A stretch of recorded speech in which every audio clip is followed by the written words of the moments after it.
Bah alors, qu'est-ce qui arrive? On a bien envie de savoir qu'est-ce qui arrive. Hop, EGLD, tiens, on a quasiment fait un x2 sur l'investissement. Et pourtant, je vous avais fait une vidéo en vous expliquant que c'était un bon point d'achat. Ben oui. Quand on se met en 4 heures et qu'on analyse un petit peu ce qui se passe, on remarque quoi? Eh bien, on remarque qu'il y avait tout simplement une divergence haussière. Et puis, il y avait une cassure de structure, d'un double bottom, blablabla. Bon, on a fait un x2 quasiment sur Elrond. Multiversix. C'est-il pas beau?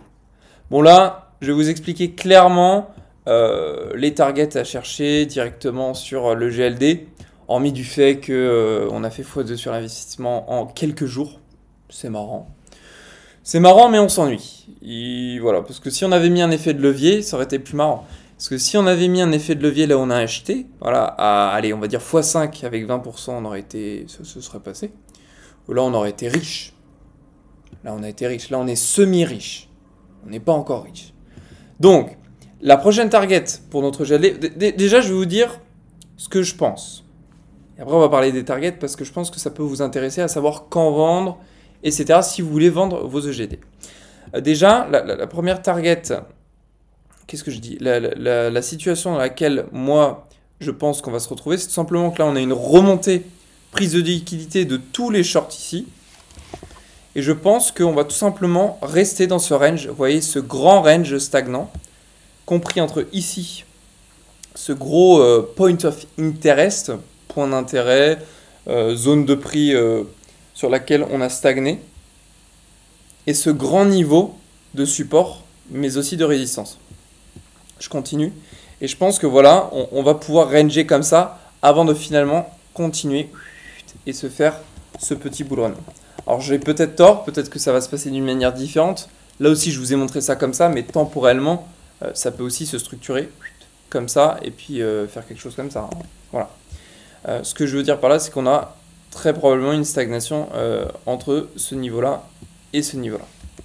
Ok, on revient. Donc, première target de prix. Je vais vous montrer ça de suite. Donc, étiquette de prix. La première, ça va être ici, aux 65 $, qui correspond simplement à un niveau clé de structure, ancien niveau de résistance et de support. Donc ça, c'est inévitable. Mais alors là, je vous garantis, là, c'est une garantie que je vous donne, c'est qu'on va stagner sur ce point-là. Je ne donne jamais de garantie, mais là, je vais vous dire que effectivement, on va stagner sur ce niveau-là. C'est inévitable. Il y aura de la stagnation. Ou il y aura une bougie, il y aura une clôture, il y aura quelque chose. Deuxième niveau de prix, sans plus tarder, on va chercher directement le niveau des 125 $. 124, 125 $. Juste ici. Pourquoi? Exactement la même chose. On a une analyse très similaire à celle qu'on avait vécue ici. Résistance et support. Et là, c'est pareil. Vous voyez que on vit un ancien support clé. Et c'était aussi une ancienne résistance. Vous voyez, sur les clôtures. Alors là, on est en weekly. Mais si on se met en journalier, c'est possible qu'on ait eu un rebond. Vous voyez, on a eu des rebonds ici. C'est assez précis quand même. Mais le mieux, c'est d'analyser en hebdomadaire ou en mensuel. Ça permet d'être beaucoup plus précis après lorsqu'on se met sur des petites unités de temps. Donc on a 65 $, on a 125 $.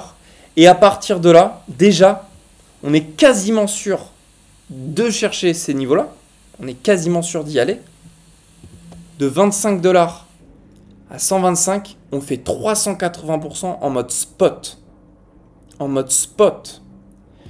Donc imaginez bien, si vous aviez appliqué, là je rentre dans un truc que je ne préconise pas, mais vous étiez rentré en effet de levier à 25 $. Admettons, vous avez fait le fou, je sais pas, vous avez mis un x5. Ok, x5 et vous arrivez ici, bah, là vous faites x5 de 400. Alors ça vous fait un petit 2000%. C'est pas mal, c'est pas mal, c'est pas mal. Sachant que si vous croyez au projet, il y a fortement moyen qu'on aille chercher directement les 540, voire les 1000 $ sur le long terme. Donc je ne sais pas comment ce bull run va se dérouler. Il faut être aussi voilà, il faut avoir un petit peu de recul aussi sur le projet, ce qui se fait fondamentalement. Mais là, on est très bien positionné. Je pense on a vraiment timé le bottom, là pour le coup. Cette entrée est vraiment timée. Et il y a moyen que l'on ne retourne pas en dessous des 22 $. Parce que le bottom, c'est 22, 21, 22 $. Donc je suis très content. Très content d'avoir timé ce bottom. Maintenant, je n'ai pas fait de l'effet levier. J'en suis pas mécontent. On est en spot, on est sécurisé, on dort sur les deux oreilles. On va chercher les 65, les 125. Je ne vendrai pas.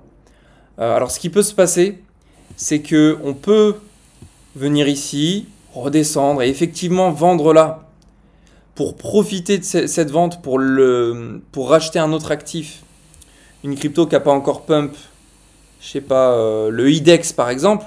Oui, c'est bien. Mais à force de jouer comme ça, je le sais, parce que je l'ai déjà fait dans les bull runs précédents, on perd son argent. Parce qu'en fait, on se trompe.